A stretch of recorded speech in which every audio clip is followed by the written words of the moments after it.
Entonces, hola, hola, buenas tardes a todos, casi buenas noches. Bienvenidos a esta nueva sesión de clase. Hoy vamos a dar inicio al módulo número 7, donde, pues, por un lado, vamos a estar, pues, les acabo de dejar una actividad donde ustedes iban a responder una pregunta muy fácil, que era, ¿qué es la retórica de la imagen? Quiero ver qué encontraron. Voy a recibir 5 participaciones voluntarias, ¿sí? Y luego vamos a ver los elementos y principios del lenguaje visual, que es la presentación que teníamos pendiente de hace una semana cuando tuvimos precisamente problemas de energía. Entonces, bueno muchachos, pues quiero saber si de forma voluntaria ya algunos de ustedes quieren participar. Yo, profe, ahí repito. Listo, entonces, ¿Mm? espérense a ver dónde decía. Listo, dale, entonces, dale, no sé, cuéntanos o compártenos, no sé lo que hayas desarrollado. No, lo que investigué, pues ahí rapidito. Es primero, antes de saber qué es la retórica de la imagen, es precisamente necesario saber qué es una retórica. Pues la retórica, en primer lugar, es una exageración en palabras de una imagen o una expresión de hacia alguien. Un ejemplo de esto, la retórica normal, no estoy hablando de la retórica de imagen normal, es una exageración de algo o alguien de forma expresiva. Por ejemplo, aquí en Colombia, Cali, Colombia, usemos, uy, parce, usted es una chimba. Está exagerando en palabras que casi que no existen, pero el significado se pueden entender, que es o es muy genial o lo contrario, que no sirve para nada. Mientras que en la retórica de la imagen es esto mismo, pero de forma visual, está exagerando algo mediante el uso de objetos extremadamente llevados al límite, es decir, Apple usa una manzana, normalmente coge la imagen de varias manzanas y las parten y usan eso como logo, o Coca-Cola colocan un tarro y lo multiplican por miles, o carros que usan los caballos de fuerza como si fueran su representación y eso es lo que investigué, profe.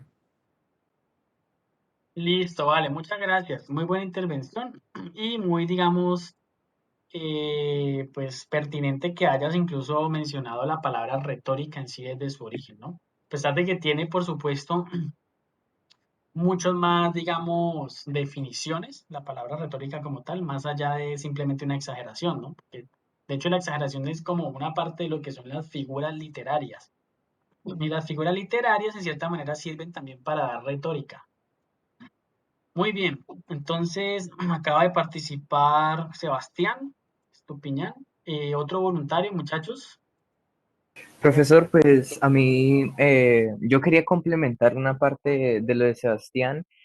Bueno, más que todo complementar en sí lo que es la retórica de la imagen y el objetivo de esta en sí es como generar, dar una mayor comprensión a la imagen que sea más eficaz, que sea más estética, que sea persuasiva y también que dé un mensaje visual que convenza, que conmueva y pues también que genere un impacto al momento de recordar esta imagen. Ok, listo, buenísima, buenísima tu intervención, totalmente acertado. Bueno, van dos intervenciones, una tercera intervención, recuerden que son 5, Yo, profe, claro. sí, no escuché muy bien si dijo por quién es utilizada la retórica, o sea, quiénes son los que más lo utilizan, pero la retórica de la imagen es muy utilizada en el área de las comunicaciones audiovisuales, principalmente en los campos de la publicidad y el diseño gráfico. Correcto. Lo que pasa es que la retórica es un recurso que se utiliza precisamente Profe, para representar, ¿no? Entonces, al lograr profe, esa... Sí, dime. qué pena, tú me llamaste, pero pues se me fue la energía y apenas pude volverme a conectar a la clase. Ah, bueno, no, dale, no te preocupes. Igual era simplemente un proceso de validación de las notas que ya están en Classroom. Verifica que tengas tu Ujú. nota de Classroom y la nota del parcial, que ya tuve la oportunidad de hablar con tu compañera, la cual ya conoce su nota. ¿Listo? Entonces, Listo, profe. no hay problema. Y al final al final de la clase me puedes decir la definitiva. Sí, pues esperemos que nos quede tiempo. ¿Listo? Si Listo. queda tiempo, si no, vale, no hay problema. Unos 2 o 3 minuticos después no hay ningún problema, ¿vale? Pero ya dejémoslo para finalizar la clase. Listo. Bueno, entonces, como decía Hernán, ¿cierto? Ahorita con la intervención, bueno, sí, efectivamente, la retórica es un recurso que se utiliza para no colocar una imagen por ponerla, sino que la imagen en sí tenga una representación. Entonces, en la retórica comienzan a jugar esas figuras literarias de las que yo hablaba hace un rato. Entonces, ¿cómo exagerar? ¿Cómo yo represento la exageración por medio de una imagen? ¿Cómo represento yo la comparación por medio de una imagen? Entonces, son recursos que se utilizan para uno ir como agregándole semántica a lo visual. Van 3 intervenciones, una cuarta intervención. ¿Quién dijo yo? Pueden buscar Profe, ejemplos. Les dije que podían buscar ejemplos. Si quieren, comparten pantalla y los miramos. Listo. Profe, ¿Quién pues dijo, yo profe? tengo, yo hice una presentación. Ah, bueno, entonces compártenosla. Listo. Listo. La de Brian sería la cuarta intervención y faltaría una quinta. Si no, me voy a la penosa obligación de ir a la lista y hacerlo de forma aleatoria y ahí sí eso tiene nota. ¿Listo, Vale, profe? sí, perfecto. Entonces, primero que todo, para contextualizar, voy a explicar qué es la retórica, que más que todo es el arte o la técnica de saber sobre los argumentos, lo que busca la retórica en general es persuadir al público mediante discursos gramaticales que suenen lingüísticamente bien y así atraer y persuadir mucho más. Un ejemplo de esto es, por ejemplo, este. Primero, coloqué la imagen de, digamos, las primeras épocas de la retórica, que en principal hecho es que se, se creó, si se puede decir así, en Grecia. Entonces aquí podemos ver una imagen de los principios, pues los principios, los principales pasos de la retórica. Y aquí coloqué un ejemplo un poquito más coloquial que puede ver como el discurso de Jorge Eliezer Gaitán, que utilizaba un lenguaje más, no sé cómo decirlo, como más ordenado, más lingüístico, y así hacían atraer mucho más a las personas mediante su lenguaje, mediante sus discursos, atraía mucho más. Y ahora, pues, lo que sería la retórica de imagen, que es más que todo persuadir mediante la estética visual, como ver, y este comúnmente se usa en publicidad y en diseño. Un ejemplo de eso es que podemos ver aquí en las marcas de autos o marcas así de alimentos, que utilizan esta metáfora visual para atraer mucho más. Incluso no solamente comercialmente, sino que también en la política, como aquí en la imagen que coloqué, en la época de las Guerras Frías o la Segunda Guerra Mundial, también utilizaban los típicos póster para atraer a los soldados o a la gente a cierto partido político y demás. Listo, eso sería todo, profe. Listo, muy bien. Gracias por esa ilustración, incluso mostrando ejemplos donde claramente se ven ahí las comparaciones, ¿no? Las comparaciones, las exageraciones, utilizando esa retórica. Y bueno, una intervención más. ¿Quién? Para finalizar. Yo, profe, Listo, vamos entonces con tu intervención. yo busqué un ejemplo y encontré una imagen de retórica. Ah, ok, dale, entonces muéstranosla.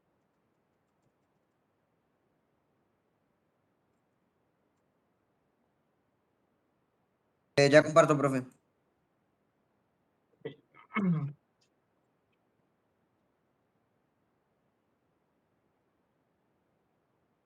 No sé si ustedes pueden observar en pantalla y sería más o menos esta. Sí. Ujú. Según lo que medio entendí, hacen referencia a la fuerza que maneja el vehículo. Entonces, por eso lo asimilan como con el rinoceronte porque tiene una gran fuerza.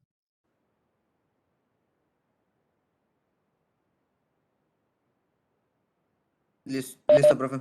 Correcto, sí, miren, bueno, gracias, y era el mismo ejemplo que mostraba ahorita Brian precisamente, ¿no? Sino que, pues bueno, lograste identificar precisamente los elementos que se utilizan para la composición. Entonces, si a mí un animal me representa fuerza, ¿cierto? O me puede representar la velocidad, etcétera.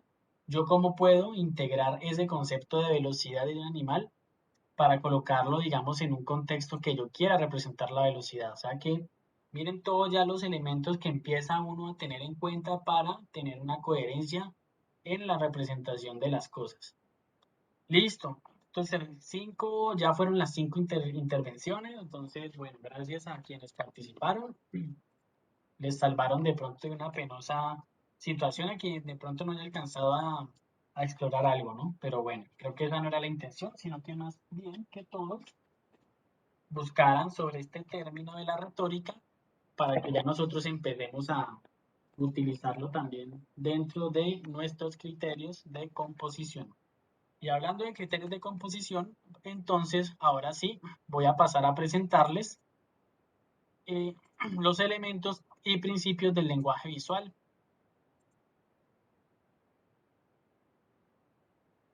Listo, entonces comparto pantalla. Y esto fue lo que alcanzamos a ver nosotros. Creo que alcanzamos a ver el primer slide, ¿cierto? La clase pasada cuando llovió, cuando llovió y se fue. Ah, no, no llovió, fue que se fue la energía por acá. Sí, señor. Listo, chicos. Entonces, bueno, como siempre les pido mucha atención. Si quieren participar, con muchísimo gusto abren el micrófono. Estaré pendiente del chat. Si hay algún dato ahí que quieran aportar, lo buscan, lo googlean y lo vamos analizando. Ah, por aquí María Paula tenía varios. Ah, ¿por qué me mandan en privado? Mándelo para todos. Y ahí también te desapié. Qué pena. Listo, si tenían ejemplos, listo. La idea también era mostrar varios, porque a veces mostrándolos son más interesantes. Si quieres, los invito, por ejemplo, en tu caso, a que nos los comparta por el grupo de WhatsApp. Nos vas compartiendo las imágenes, si quieres unos print screen o algo para que vayan mirando lo que es la retórica de la imagen con varios ejemplos. Entonces, me gustaría que hicieras y de pronto nos los compartieras por el WhatsApp. Si quieres, cuando termine la clase, no hay ningún problema. Listo, chicos, elementos y principios del lenguaje visual. ¿Vale? El ejercicio pasado no tenía ninguna nota, era simplemente algo participativo y de buena fe, porque si no participaban 5, iba a empezar a disparar en la lista, ¿vale? Y el que no tuviera, ese sí iba a tener una rebaja en la nota. Era llamémoslo un ejercicio ahí como de buena fe. Entonces, chicos, los elementos y principios del lenguaje visual. Vamos a analizar cuáles son los elementos que utilizan los diseñadores gráficos o las personas que se encargan de darle vida, digamos, a la representación visual, jugando incluso con la percepción que tienen las personas de los elementos, ¿ya? Cómo yo las puedo utilizar y empezar a representar realidades y códigos que nosotros tenemos, digamos, culturalmente acordados. ¿Listo? Entonces, vamos a empezar. Bueno, el principio de todo, muchachos, es la posición de las cosas y el lugar que tienen en cualquier composición y formato. ¿Qué estamos viendo ahí? Básicamente, las líneas que delimitan el plano cartesiano. ¿Ok? Entonces, toda composición, muchachos, todo formato, debe tener un plano cartesiano. No quiere decir que sea visible, pero sí podemos tener una división en 4 partes donde están los cuadrantes. Y eso a mí me da un nivel de un lado superior derecho, un lado superior izquierdo, un lado inferior izquierdo y derecho, y sucesivamente de esa manera, ¿no? Tener esos 4 cuadrantes. Entonces, lo primero es el lugar en el espacio, dónde ubicar los elementos. Entonces, ahí empiezan a aparecer recursos como hay elementos que están a la derecha y hay elementos que están a la izquierda. Ahora yo les pregunto, ¿la derecha y la izquierda tiene algún significado? Claro que sí, ¿cierto? Entonces, si yo quiero manejar temas de positivismo, podríamos hablar de un cuadrante hacia la derecha o un tema, digamos, de negativos hacia la izquierda.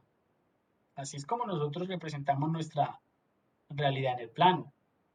O si no, el plano cartesiano, miren que las unidades positivas las maneja hacia la derecha y las maneja hacia arriba, y las negativas las maneja a la izquierda y hacia abajo. Entonces, cuando queremos representar algo, digamos que tenga que ver con, por eso, cuando se representan en gráficos, cuando hay bajas en tarifas, en algún indicador, pues la representación siempre va a la baja, ¿no? Entonces, el plano cartesiano, digamos que es un elemento que ya empieza a fundamentar dónde yo puedo colocar los elementos en el espacio.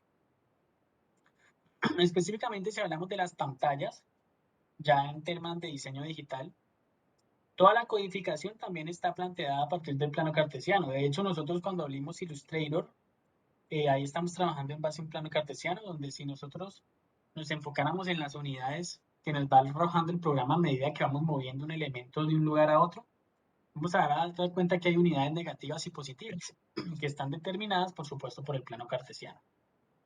Veamos el caso de una marca de whisky que se llama Johnny Walker, ¿no? ¿Cierto? Un reconocido, digamos, una de las marcas reconocidas, donde, ¿cuál es la anécdota que podemos hablar de esta marca? Y es que la marca, hasta ciertos años, el personaje estaba caminando hacia la izquierda. Si nosotros representamos ir hacia adelante o hacia atrás en el plano bidimensional, ir hacia la derecha es ir hacia adelante, y ir hacia la izquierda es ir hacia atrás. Si no, miren los videojuegos, ¿no? Los videojuegos clásicos de tipo arcade. Uno pasa los niveles yendo hacia la derecha. Ustedes miren que es casi que una lógica casi que natural.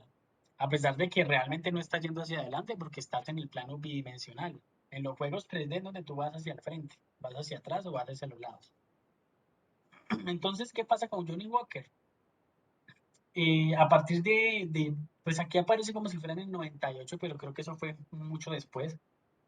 Miren que la empresa, precisamente por lo que representa el ir hacia adelante o hacia atrás, se dio cuenta de que eso no era, digamos, el imaginario que ellos querían representar en sus clientes, porque todas las marcas quieren ir hacia adelante, ninguna quiere retroceder. Entonces modificaron la orientación del personaje hacia la derecha. Entonces Johnny Walker ahora camina hacia el futuro y no hacia el pasado. Entonces, cambiando la orientación, estamos diciéndole usted va hacia el futuro. Miren cómo se representa. Entonces, pilas cuando ustedes vayan a representar crecimiento, ir hacia el futuro, ir hacia adelante, en que una dirección de una flecha o de un personaje no esté hacia la derecha. Entonces, teniendo en cuenta el sentido de lectura y escritura de la mayoría de los países del mundo, y hasta el subconsciente de las personas en todo aquello que va contra la derecha, porque ir también a la izquierda es ir en contra la derecha, ¿no?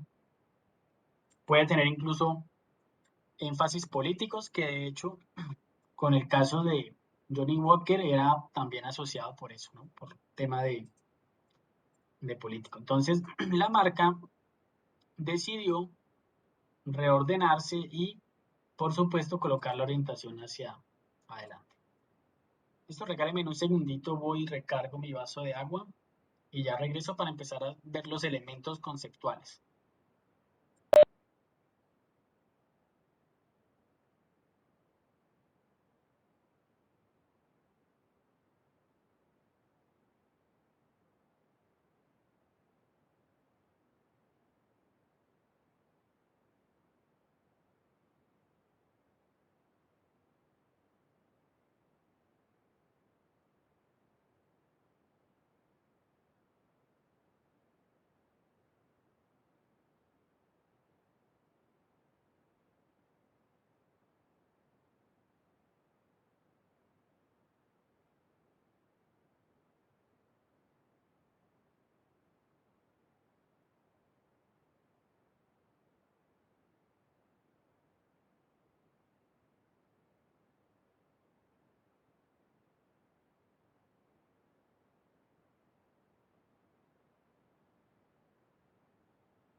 Listo, chicos. Entonces, vamos a ver los elementos conceptuales.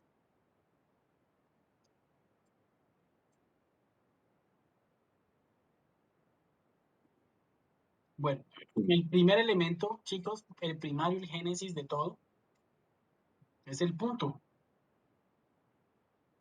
El punto es el signo más sencillo que puede formar parte de una imagen y es sin duda el elemento más simple del lenguaje visual.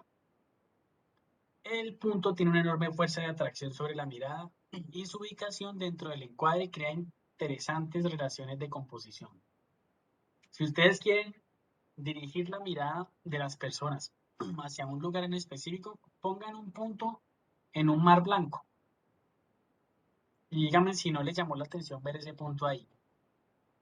¿Ya? Entonces, utilizar el punto para dar un énfasis es el elemento muy importante. Además de que el punto es el símbolo más sencillo y que es el que conforma el resto de elementos, como por ejemplo la línea.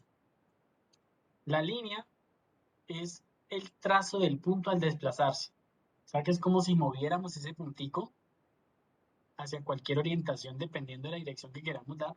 Y lo que hace es una proyección y ahí nace la línea. La línea nace del punto. ¿Vale? Entonces ya tenemos dos elementos, el punto y la línea. Miren, el punto, dice Kandinsky, está constituido exclusivamente por tensión. La línea, en cambio, combina tensión y dirección, porque podemos, la línea ya no, una cosa es ir hacia arriba, otra cosa hacia el lado, hacia la izquierda, a la derecha, lo que hablábamos ahora. Eso nos lo permite la línea. Y además, también tiene otras connotaciones. Entonces miremos el cuadro que está al lado derecho. Cuando una línea es activa, o queremos representar algo activo, miren que ahí tenemos como el rayo, ¿no? De hecho hay una marca que se llama Activate, ¿no? O algo así, que es de bebidas, que maneja como una especie de rayo, creo, ¿no? Entonces para manejar también esa concepción de lo que es lo activo. Cuando es estático, es pasivo, está acostado. Cuando es estructural, nos muestra límites, equilibrio. Cuando no es estructural, más bien líquida, entonces tiene movimiento. Cuando es estable, cuando es inestable, ¿okay? Cuando también refleja tensión, efusividad, cuando, mejor dicho, dinamismo, estática, suavizado. Entonces, dependiendo de la proyección que tenga esa línea, también hay connotaciones. Digamos que en retórica visual, las líneas puntiagudas representan siempre agresividad, precisamente porque lo puntiagudo es peligroso. Entonces, sería interesante analizar en elementos iconográficos que representan la violencia, cómo se ve representada en digamos, las esquinas, las puntas. Y a partir del punto y la línea ya empiezan a nacer otros elementos. Si nosotros proyectamos una línea, les voy a hacer aquí un esquema. Aquí yo tengo una línea y esa línea yo la desplazo,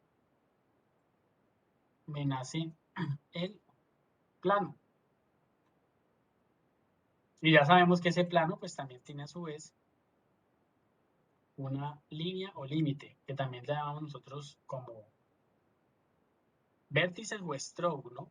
O contorno, que es de esa manera. Entonces vamos a ir mirando una a una.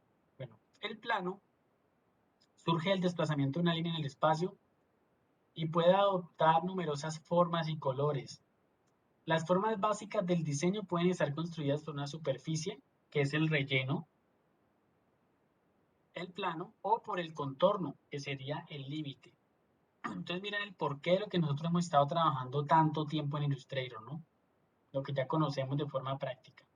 El color de relleno y el color de contorno, pues porque básicamente el plano está constituido por esos dos elementos.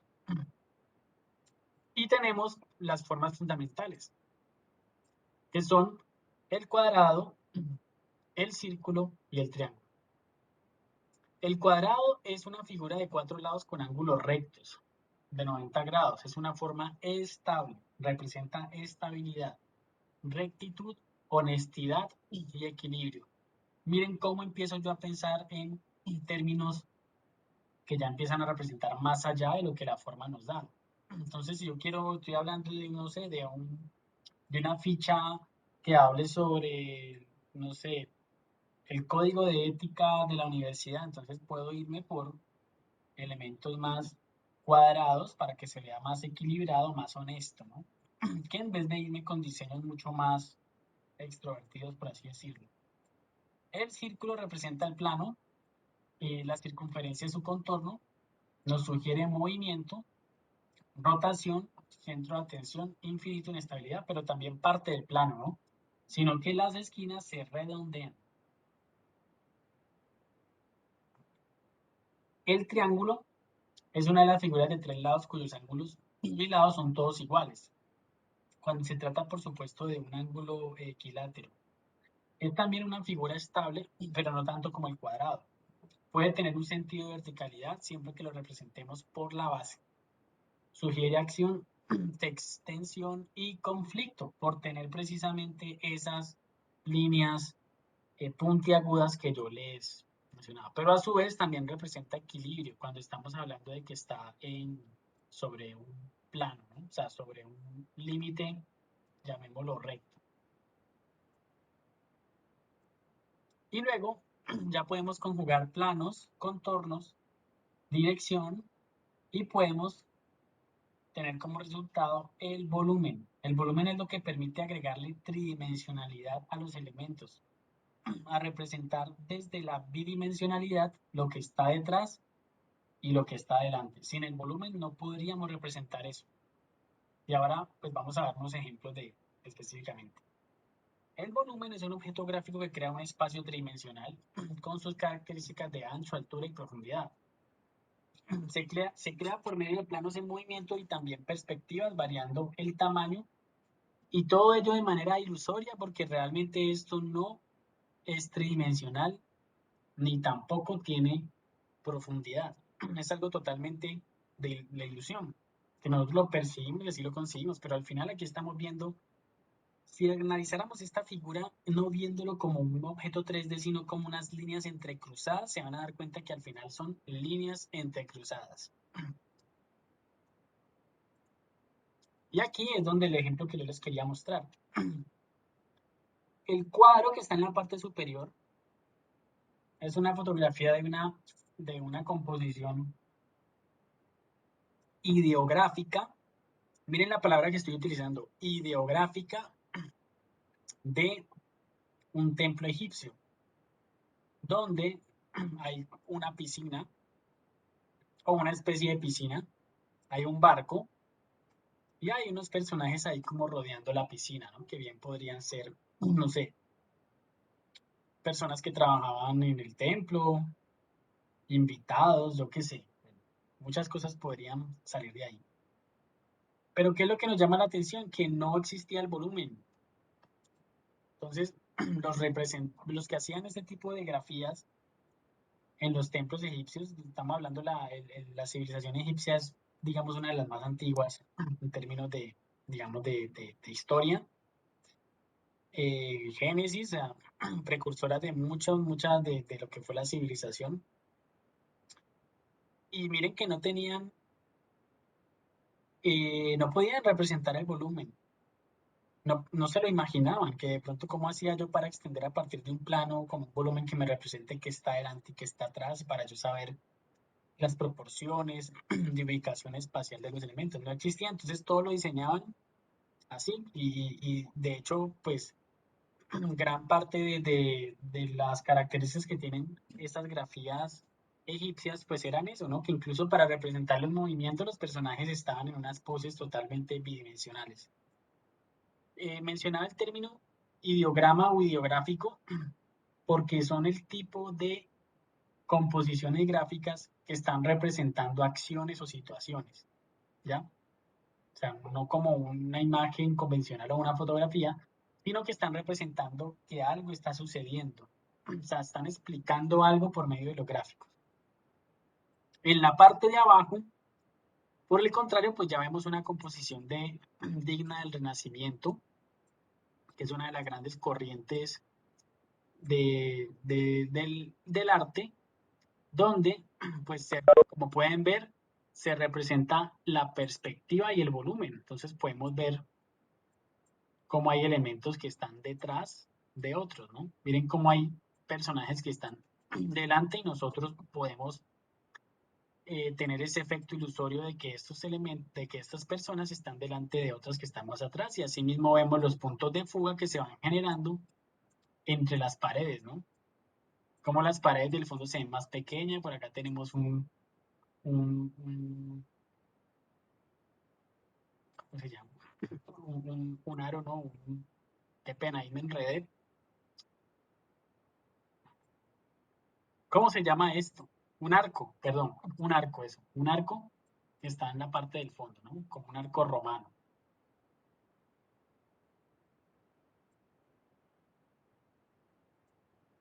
Y bueno, además del volumen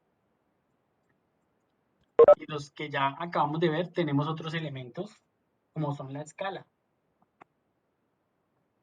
Entonces la escala puede definir un punto de foco, resaltar áreas importantes y guiar la mirada de los espectadores. O sea, básicamente la escala es jugar con el tamaño. El tamaño a mí precisamente si yo pongo algo más grande que otra cosa, pues va a llamar más la atención lo que está grande, ¿cierto? Entonces, partir de eso. El tamaño se referencia a una medida absoluta. El tamaño de una hoja de papel. Un ejemplo de tamaño. Miren que hay dos diferencias entre lo que es pues llamarlo la dimensión. Por un lado está la escala y por otro lado está el tamaño. El tamaño hace referencia a medidas absolutas. 22 centímetros por 18. Mientras que la escala alude a la relación directa entre los elementos de un diseño, o sea, la proporción entre ellos. Algo puede ser grande, algo puede ser más pequeño, y esa percepción de proporcionalidad es la que nosotros nos da el tamaño. Mientras que el tamaño, pues es, como les digo, una medida exacta. Entonces, por eso dicen, ¿qué tamaño tiene eso? Y tú esperas que te respondan con una medida exacta. Cuando hablas de qué escala tiene, bueno, eso podría ser evaluado desde otros ámbitos como el de la arquitectura o el dibujo técnico, donde pues las escalas también tienen una convención. ¿Cuándo se usa la escala? Cuando queremos jerarquía visual. Cuando una composición se muestra un elemento en una escala relativamente más grande que los demás, nuestra mirada se dirige naturalmente hacia allá.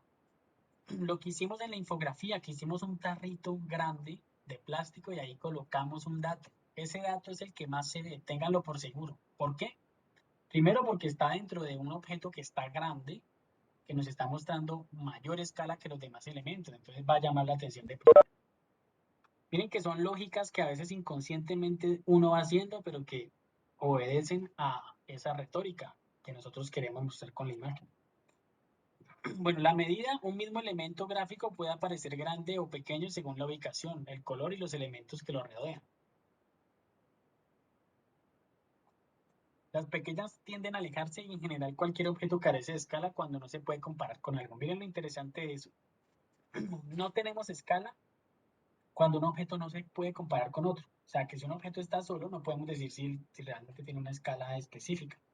En cambio, cuando ya lo podemos comparar con otros, ya podemos hablar de jerarquía. El color, muchachos, otro elemento determinante para cualquier composición.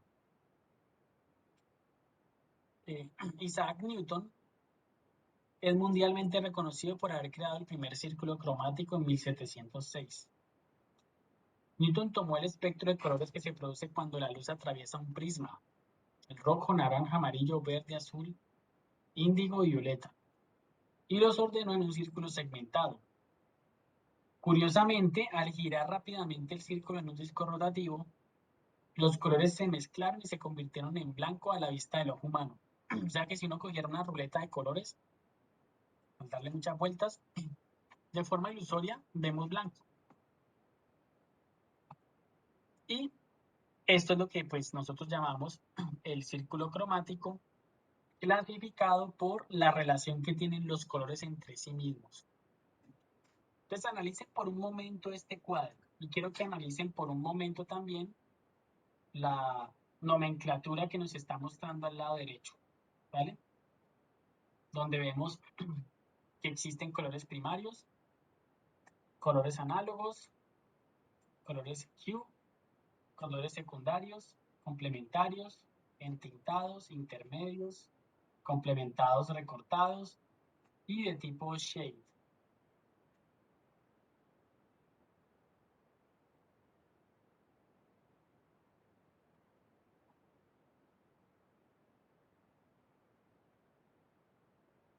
Entonces miren que los primarios los encontramos claramente el amarillo, el azul y el rojo, ¿no? Ojo que en muchas teorías del color el rojo no es considerado un color primario, sino un color terciario. Pero bueno, para no tirarnos el ejemplo, digamos que pues ahí están los primarios, los que nosotros reconocemos como los primarios en la mayoría, digamos, de las teorías que podemos encontrar. Cuando yo le hablo a usted de color análogo, significa que son colores que tienen relacionamiento con el color primario en específico. Entonces, por ejemplo, el naranja es un color análogo del rojo. ¿Por qué? Porque nace de la combinación del rojo con amarillo, ¿cierto? Y a la vez es análogo del amarillo. ¿Sí? ¿Está claro? Entonces, análogo quiere decir que son colores que están al lado del color primario. Y por eso pueden ver aquí que pues se expande a izquierda o derecha, son colores análogos. Los colores secundarios, como pueden ver, pues son los que están en cierta manera con un relacionamiento de tres tonalidades. Entonces por eso nos encontramos con en este caso, el rojo violeta, el naranja y el verde, ¿ya? El yellow green, porque tiene un relacionamiento de 3 niveles más o menos, o de 2, perdón. Por eso se llama secundario, miren. Uno, estoy en el rojo y tengo este violeta que sería 1, 2 y tengo el naranja, ¿no? Red violeta y el naranja son colores secundarios entre sí. El yellow, Profe, ¿no sería el violeta? Perdón. no, mira, es sí, es el violeta. Sí, perdón, el red violeta, y ahorita sí empiezo a contar. 1, 2, y aquí ya me encuentro con el red orange, con el orange que está. O perdón, vean, aquí me estoy confundiendo. Los secundarios son los colores que son la mezcla intermedia. Por eso es secundarios. Lo que pasa es que también hay colores terciarios. Por eso me estaba confundiendo. Entonces aquí nosotros podemos darnos cuenta de que un color secundario del rojo sería el naranja, porque es la mezcla exacta entre 50 de yellow y 50 de red. Y lo mismo que pasa aquí, por ejemplo, con el azul y el amarillo. El verde es un color secundario porque tiene 50% de azul y 50% de yellow y se encuentra pues prácticamente aquí en el corte, ¿sabes? En el corte de la torta, simplemente partiéndolo a la mitad. Ya es partir dos colores primarios a la mitad y ahí tenemos los secundarios. Los colores complementarios, chicos, son los colores que están en negativo de cualquier otro color. Los colores complementarios, chicos, son la mejor alternativa para usted generar contraste por medio del color. ¿Se acuerdan del contraste que yo les mencionaba a ustedes en texto? Que si tienen fondo blanco, pues pongan texto negro. Si tienen fondo negro, pongan texto blanco. Básicamente así funcionan los colores complementarios. O sea que si usted quiere combinar bien un contraste de color, utilice los complementarios, que son los colores opuestos. Entonces, miren que el color de la Navidad, el verde y el rojo, son colores complementarios y por eso son tan distintos. Y precisamente por ser tan distintos se complementan y sirven mucho para este tipo de contrastes. El naranja y el azul. Hagan la prueba. Ustedes ponen un fondo azul y ponen elementos, digamos, de color naranja encima y siempre van a tener contraste. O sea, no se les van a perder y la composición va a tener estética para que empiecen a hacer ese tipo de pruebas. Bueno, los colores intermedios, ese era el que me estaba confundiendo ahora. Como pueden ver, son todos los colores que están de forma intermedia entre los primarios, ¿ya? Y pues este split complementario es que pues, realmente ya tiene que ver pues, con los relacionamientos que nosotros también podemos combinar.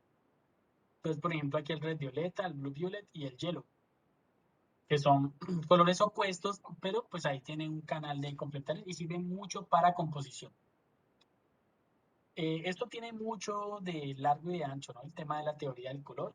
Lástima, pues no puedo ir más a fondo, pero ya les dejo a ustedes ahí como la información de que busquen qué representación tienen cada color. Entonces, si ustedes quieren representar el calor, pues colores amarillos, colores cálidos, precisamente se llama colores cálidos, colores fríos, los azules, ¿cierto? El color rojo representa agresividad a su vez, ¿ya? Los negros representan seriedad, lo oscuro, ausencia de luz. Entonces, ese tipo de representaciones son las que nosotros tenemos que utilizar en nuestras composiciones. El verde son colores frescos, colores que aluden a la naturaleza, por supuesto. Entonces, jugársela por ese lado. Otro elemento que nosotros, además de los anteriores, miren que ya tenemos puntos, líneas, planos, círculos, rectángulos, triángulos, tenemos volumen, tenemos el color, todos esos ingredientes como si nosotros los colocáramos en una olla y además de esto la textura que son esas tramas que puede llegar a tener un formato. Entonces miren la textura lo que representa en este contexto. La textura nos representa materiales, por ejemplo la madera, el metal, ¿cierto? Las llantas, yo qué sé, y irregularidades de una superficie. Entonces, puede atraer tanto al sentido del tacto como al visual. Miren, al sentido del tacto, porque yo veo algo corrugoso, yo siento que eso como que no es liso, ¿no? Sino que como que tiene una dimensión distinta. Entonces, miren ya un ingrediente más que podemos utilizar para representar no tanto lo visual, sino también lo que nosotros podemos eh, interpretar como tangible. ¿Listo? Acabamos de ver elementos conceptuales, ¿vale? O sea que representan en sí varias cosas. Y ahora vamos a elementos de relacionamiento o de relación.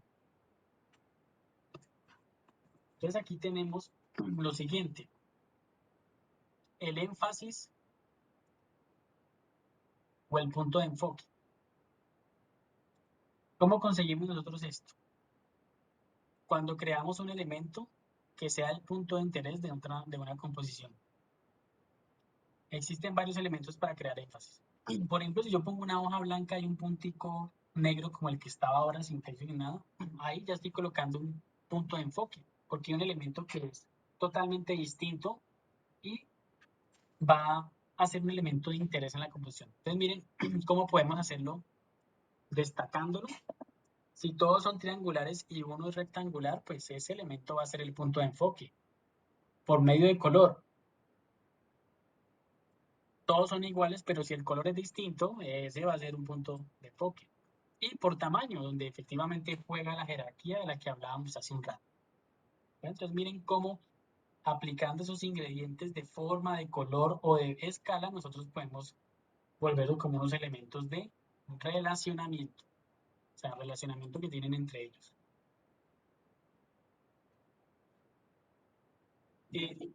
El balance y equilibrio. La falta de equilibrio suele incomodar en una composición.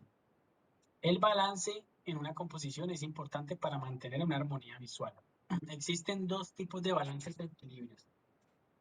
A varios en el ejercicio de la infografía les hacía algunos comentarios sobre la alineación, porque colocaban elementos que de pronto no tenían un equilibrio, un balance.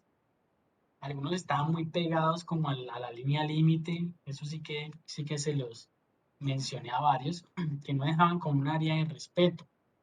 O en la parte de los iconos, que no tenían como un orden, como que no se percibía que tuvieran pues como una base simétrica. Entonces,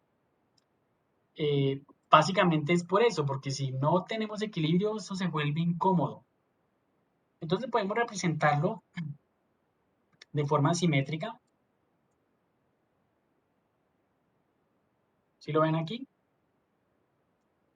Consiste en ubicar los elementos de forma equilibrada en ambos lados de la composición, como para que los pesos sean pues, iguales y asimétrico. Miren que con la misma representación, o sea, yo puedo mantener el equilibrio visual aunque los elementos sean distintos. Y esto es lo que se ve presente en casi todas las composiciones. Sin importar que lo que yo estoy haciendo es un texto, un párrafo, un icono, pues yo puedo mantener un equilibrio, así los elementos sean distintos. Repito, esto puede ser un texto, esto puede ser una imagen, esto puede ser un botón, esto puede ser un gráfico, pero sin embargo los ubico en una retícula donde yo pueda representar fácilmente esas cargas. Y al tenerlo en una retícula me doy cuenta que aquí pues estoy representando el equilibrio por medio de una mancha que tengo acá y por medio de como dos acentos o dos elementos aislados, pero que a la vez son simétricos. ¿Por qué la palabra simétrica? Porque si yo lo divido en la mitad, lo que está aquí es igual a lo que está acá, ¿vale? Como en forma de espejo. ¿Cómo representar ritmo y movimiento, ¿no? El ritmo es la frecuencia con la que se repite un elemento, pero logrando mantener la armonía y la jerarquía de cada uno de los elementos. Entonces, el ritmo de movimiento puede ser radial o puede ser lineal.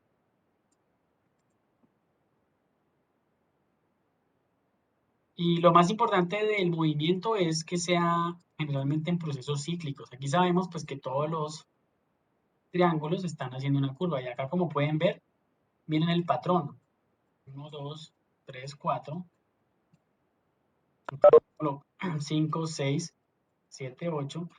Y acá se vuelve a repetir 1, 2, 3 y 4. Y acá vendría 5, 6, 7 y 8. ¿Cierto? Entonces ahí estoy representando el ritmo o el movimiento de forma lineal. La proporción y escala. Ya lo había mencionado también ahora, en términos de que es uno de los elementos que se utiliza para como elemento conceptual, pero también como elemento de representación. Cuando se habla de proporción, se refiere a la existencia de la armonía entre varios elementos en un mismo espacio con respecto al tamaño o la cantidad. La proporción y escala consisten en crear orden y equilibrio entre todos y cada uno de los elementos de una composición. Entonces miren acá los ejemplos que están abajo. En tamaño, varios elementos de diferentes tamaños dentro de una misma proporción crean una relación entre sí. ¿Cuál es la relación? Pues básicamente que es de forma progresiva, va disminuyendo de forma progresiva. De proporción, miren que aunque sean distintos, esta es la manera que se utiliza en el diseño editorial y en el diseño web, donde sin importar el tamaño de los elementos y las columnas, yo igual logro una caja exacta, perfectamente alineada entre varios elementos. Mira, aquí tengo alineación, aquí tengo alineación, aquí tengo alineación. No ven que ninguno de estos esté desencajado. Entonces, por medio de la proporción, yo puedo ir acomodando también esa proporción y escala. Y el de división, ¿no? Que pues si el contenido es rígido, pues yo no puedo reforzarlo. Esto ocurre mucho en los textos de párrafo también.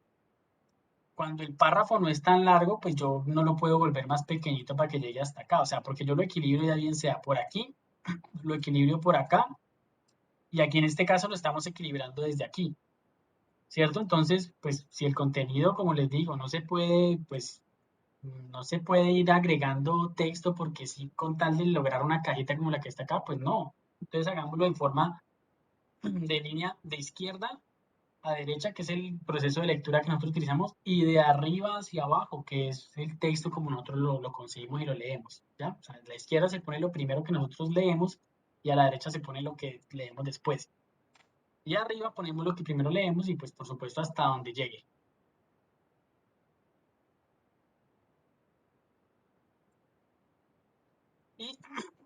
Y la armonía y la unidad. ¿Listo? O sea, cómo este elemento es importantísimo y cómo lo podemos representar de la siguiente forma. Entonces, cuando un grupo de elementos están relacionados y organizados entre sí y siempre representan una unidad.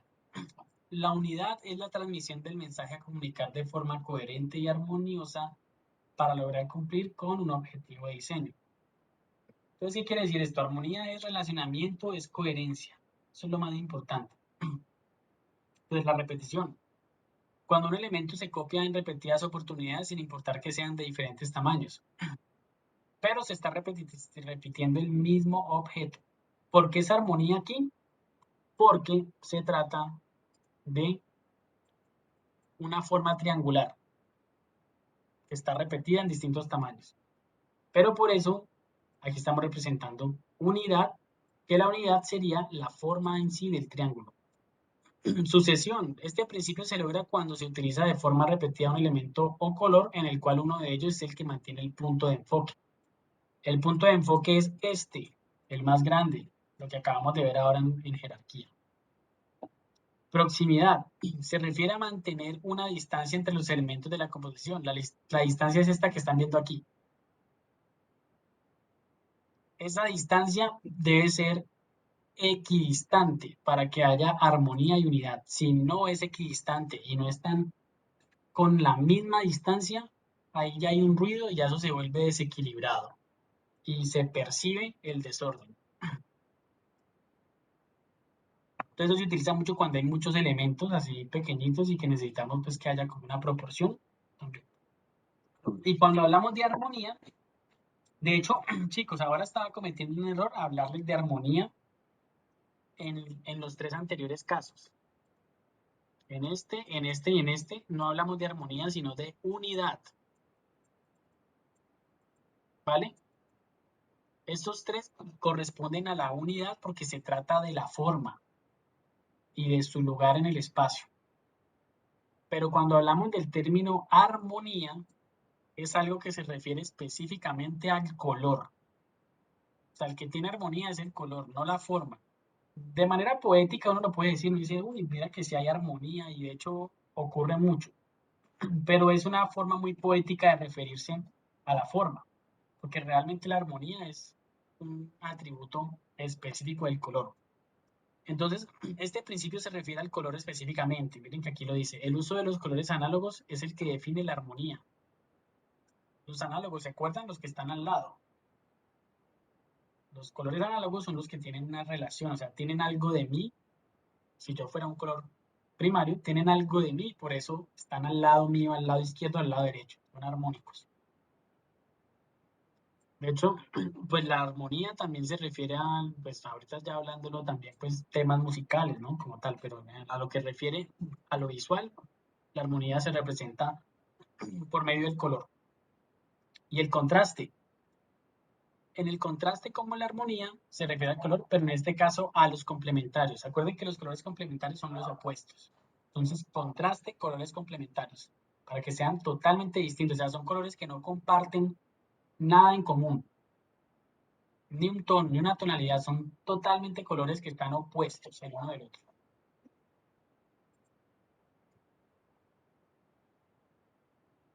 Y bueno, también pues debe existir un equilibrio y armonía entre los colores, tipografías y elementos utilizados en cada uno de nuestros diseños. Aquí ya es más que todo una, pues sí, como una concepción que pues podemos utilizar nosotros actualmente y es el principio de menos es más. Muchas veces queremos representar muchas cosas y nos llenamos de una cantidad de detalles. Resulta que si nos vamos a lo simple, de pronto tampoco a nivel de poner un punto en un plano, pero a veces eso es lo que soporta un énfasis. Entonces, nosotros podemos manejar, digamos, una distribución con mayor simplicidad o con mayor complejidad. Entonces, aquí, ¿cuál de las dos es la más simple? La de la izquierda, ¿no? Y la complejidad, pues, se está representando al lado derecho, pues, porque miren cómo cambian las formas, cómo no están acomodadas de forma equilibrada. Entonces, se percibe el desorden y por ende es más complejo. En cambio, simple, cuando los elementos están ordenados, no está sobrecargado el diseño y se expresan mucho mejor los conceptos. Y listo, chicos. Eso es todo pues lo que relacionado con estos elementos y principios del lenguaje visual. Sé que de pronto, de primera mano, algunos no son tan fáciles de interpretar, pero sé que ya ustedes al acomodar elementos en un formato lo van a pensar por lo menos 2 o 3 veces. Ya no simplemente por estética, por gusto, sino que, bueno, vamos a equilibrar, vamos a representar, eh, sí, vamos a representar un punto de enfoque, ¿ya? A veces la intención es representar complejidad. Entonces, ¿cómo vamos a volver complejo esto? Por ejemplo, aquí en este caso de balance y equilibrio, aquí vemos que los dos son simétricos, pero uno goza de más complejidad que el otro, ¿cierto? Entonces, miren cómo empiezan a aparecer ya esos elementos en cada una de las representaciones que nosotros podemos ir visualizando. Bueno, entonces, chicos, eh, pues no voy a hacer el llamado a lista, creo que todos contestaron ahora a la asistencia. No, yo no, Entonces, profe. ajá, bueno, tú faltas por la socialización de notas, pero pues sí participaste ahora. De todas formas, entonces quédate un momentico y te doy tu calificación. Ya pues voy a dejarte grabar a partir de este momento